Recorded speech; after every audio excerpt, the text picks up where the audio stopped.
Excise സംഘത്തിന് നേരെ വടിവാൾ വീശി രക്ഷപ്പെടാൻ ശ്രമിച്ചയാൾ പോലീസിന്റെ പിടിയിൽ. ശാസ്താംകോട്ട മൈനാഗപ്പള്ളി കടപ്പ സ്വദേശി ചന്ദ്രശേഖരനാണ് പിടിയിലായത്.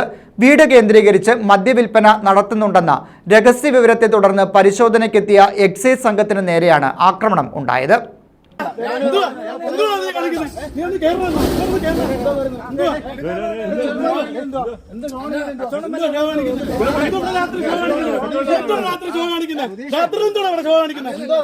അനധികൃത മദ്യവിൽപ്പന അന്വേഷിക്കാനെത്തിയ എക്സൈസ് സംഘത്തിന് നേരെ വടിവാൾ വീശി രക്ഷപ്പെടാൻ ശ്രമിച്ച പ്രതിയാണ് പിടിയിലായത്. ഒട്ടേറെ അബ്കാരി മയക്കുമരുന്ന് കേസുകളിൽ പ്രതിയായ മൈനാഗപ്പള്ളി കടപ്പ റിനീഷ് ഭവനത്തിൽ ചന്ദ്രശേഖരനെയാണ് Sasthamcotta police sub inspector KP അനൂപിന്റെ നേതൃത്വത്തിലുള്ള സംഘം പിടികൂടിയത്.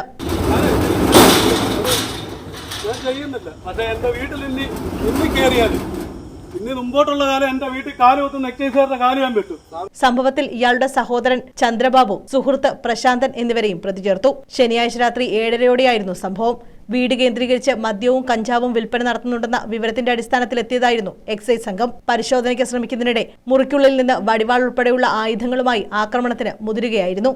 ഉദ്യോഗസ്ഥർ ചന്ദ്രശേഖരനെ തടഞ്ഞുവെച്ച് ശാസ്താംകോട്ട പോലീസിൽ വിവരമറിയിച്ചു. തുടർന്ന് പോലീസ് എത്തിയാണ് ഇയാളെ പിടികൂടിയത്. News bureau, Sasthamkotta.